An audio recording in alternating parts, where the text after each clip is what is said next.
All right, YouTube. So Kanye West started speaking out against the mainstream media. He started putting spotlights on areas that these central banks, that the mainstream media disagrees with, so they canceled him. So just like Andrew Tate, whether you agree with him or disagree with him, everybody deserves to have a voice. This cancel culture, the idea of being able to deplatform somebody, is destroying this world, and that's what they want. They want us divided. So let's dive into this article and let's hope that Kanye West does what's right. This could be one of the biggest turning points for Bitcoin and cryptocurrency. Kanye West just got booted out of JP Chase after they canceled him from Twitter. When the mainstream media doesn't like the fact that they can't push a narrative and they can't force feed you some narrative, and people are actually starting to think for themselves and educate themselves about how central banks work and about how money works, they decide to deplatform somebody. So let's hope Kanye does what's right, because if Kanye removes his money from JP Chase and chooses to adopt Bitcoin, and then imagine Kanye West, Jay-Z, all these famous entrepreneurs and celebrities with billions of dollars started to decide to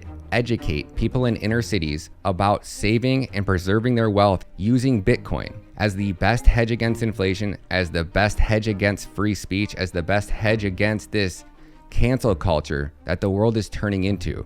Ready? Let's dive deep. Kanye West responds after JP Chase severs ties with him. The rapper and producer faced wide condemnation for his recent anti-Semitic comments. Kanye West has responded after the bank JP Chase reportedly severed ties with him following a series of anti-Semitic comments. Last Sunday, October 9th, West had his Twitter and Instagram accounts suspended after sharing anti-Semitic posts on two platforms. A spokesperson for Twitter told BuzzFeed Now that the account in question had been locked due to a violation of Twitter's policies. And this is what I want to point out right here. Read more. With his White Lives Matter stunt, has Kanye West finally hit a point of no return? Many artists, celebrities, politicians, and government organizations have since publicly condemned West over his remarks, including Jack Antonoff, David Simmer, and the New York Congresswoman Alexandra so-and-so. Last week, meanwhile, West faced a backlash after he wore a shirt embezzled with the slogan White Lives Matter at a Paris Fashion Week. Amid growing controversy, JP Chase has now reportedly terminated its partnership with West. A statement from the US multinational investment bank and finance company states that they decided to end their banking partnership with Yeezy LLC and its affiliated entities. And here's the article from JP Morgan. We are sending this letter to confirm our recent discussion with blah, blah, blah, that JP Chase Bank has decided to end its banking relationship with Yeezy LLC and its affiliate entities. To provide the company with sufficient time to transact to another financial institution, we will continue to maintain the account, including all related products and services until November 21st of 2022. To avoid any transaction delays, we suggest that you stop processing company transactions and using any of our products or associated with any accounts 5 business days before the scheduled closure date to set forth. After the date, the bank will close open accounts. After the deduction of any permissionable services, charges, and pending transactions, remits all remaining funds in the form of a check delivered to the company address on record. We ask that you act promptly, transfer your business to another financial institution before November 21st of 2022. So this is now Candace Owens. Earlier today, I learned that Kanye West was officially kicked out of JP Chase Bank. I was told there was no official reason given, but they sent out this letter as well to confirm that he has until late November to find another place for Yeezy Empire to bank. Approached by Page 6 as he left screening in Nashville last night, October 12th, West said in a response to the backlash to his anti-Semitic comments, "Hey,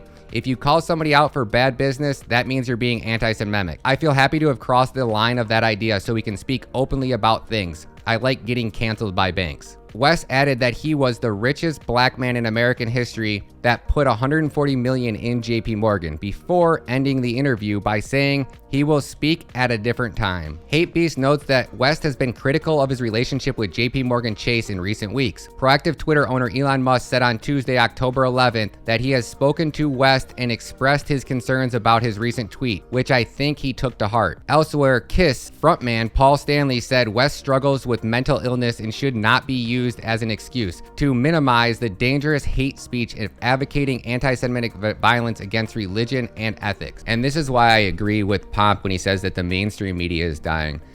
What Kanye actually said And how they are taking this out of context is unbelievable. And if Kanye West really wants to stick it to big banks, and I'm praying that he does, he's going to move his wealth out of JP Morgan Chase and into Bitcoin. And I would market buy. What that would do for banks on a global scale, all Bitcoin needs is one person to start allocating a good amount of resources. That 140 million would be huge. Bitcoin would separate itself from the US stock markets. And when it does, it's going to be on and ripping because everybody's going to see it as a hedge against inflation. They're not going to be worried about the downside. I think that the mainstream media is manipulating you and trying to make you feel bearish. And they're trying to divide us. And this is what they do. The people need to start thinking for themselves. I support Kanye and I support his right to choose. I would love to have him on the show for an interview.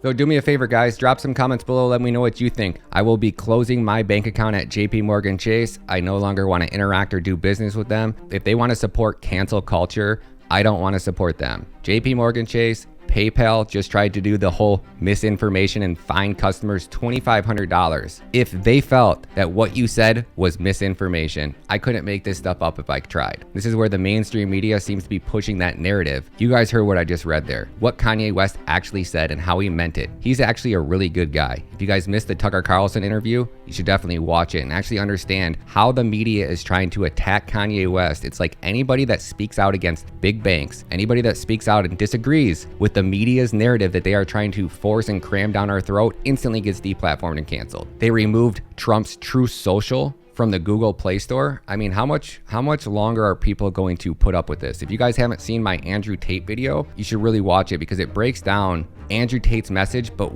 how he should have presented it. So if you disagree with what Andrew Tate is or who he is or what Kanye says, I don't blame you. You don't have to agree, but deplatforming somebody to try to silence them seems to be the norm. And it starts with bigger issues. Maybe this is a bigger issue to you, but it all boils down to the fact that you don't combat information that you dislike by deplatforming somebody. You combat that by putting out truthful information, period. It's that simple. Drop some comments below. Let me know what you guys think. Again, my name is Ryan Mehta. I'll catch you guys in the next one.